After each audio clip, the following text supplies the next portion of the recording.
தலாமி ஏன் அழுதுட்டு இருக்க?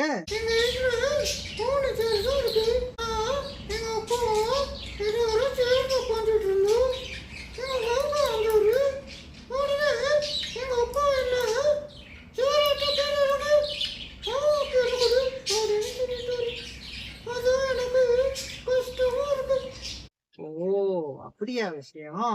உங்க மாமா வீட்டுக்கு வந்தாரு, நீ உட்கார்ந்து இருக்க சேர்ல இருந்து உன்னை எழுப்பி விட்டுட்டு உங்க மாமாவுக்கு இடம் கொடுக்க சொன்னாங்களா? ஓகே. இதே மாதிரி ஒரு ஓமை பைபிள்ல இருக்கு.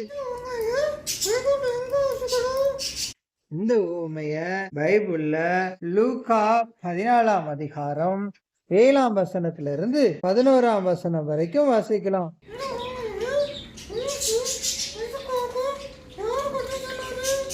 இந்த ஓமையை இயேசு பரிசேயருடைய தலைவன் வீட்டுல சாப்பிட போயிருக்கும் போது அங்க சாப்பாட்டுக்கு வந்திருந்த மத்த விருந்தாளிங்க எல்லாரும் நல்ல ஒரு உயர்வான ஸ்தானத்துல போய் இடத்துல போய் உட்கார்ந்து சாப்பிடுறதுக்காக முயற்சி பண்ணாங்க.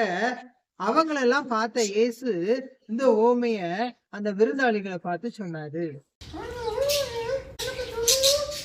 இயேசு அந்த விருந்தாளிகளை பார்த்து, நீங்க எந்த வீட்டுக்காவது விருந்துக்கு அழைக்கப்பட்டிருந்தா நீங்க உயர்வான ஸ்தானத்துல போய் உட்கார்றதீங்க.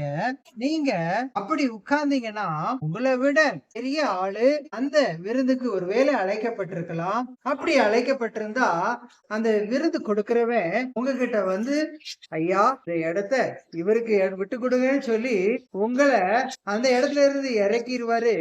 அப்போ நீங்க அந்த மேஜை பக்கத்துல உள்ள ஒரு தாழ்வான இடத்துக்கு நீங்க போக வேண்டி இருக்கும். இல்லாம நீங்க விருந்துக்கு அழைக்கப்பட்டிருக்க போது தாழ்வான இடத்துல போய் நீங்க உட்கார்ந்தீங்கன்னா உங்களை விருந்துக்கு அழைச்சவன் வந்து உங்களை பார்த்து, ஐயா நீங்க இதுல உட்காராதீங்க, அந்த உயர்வான இடத்துல வந்து உட்காருங்கன்னு உங்களை கூப்பிடும் போது எல்லாரும் முன்பாகவும் உங்களுக்கு அது பெரிய கௌரவமா இருக்கும். உண்மையில இருந்து நீ என்ன கத்துக்கிட்ட?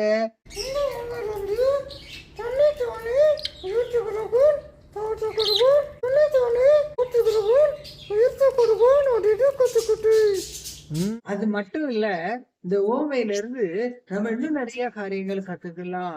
நம்மளுடைய தேர்வு நம்முடைய வாழ்க்கையில ரொம்ப முக்கியம். நம்ம பண்ற ஒவ்வொரு செலக்ஷனும் நம்ம வாழ்க்கையில நமக்கு ஸ்ட்ரெஸ் உண்டாக்கும். நமக்கு சில நேரங்கள்ல ஒரு வெட்கத்தை கொடுக்கும். நம்ம பண்ற தேர்வுகள் ரொம்ப கவனமா தேர்வு பண்ணணும்.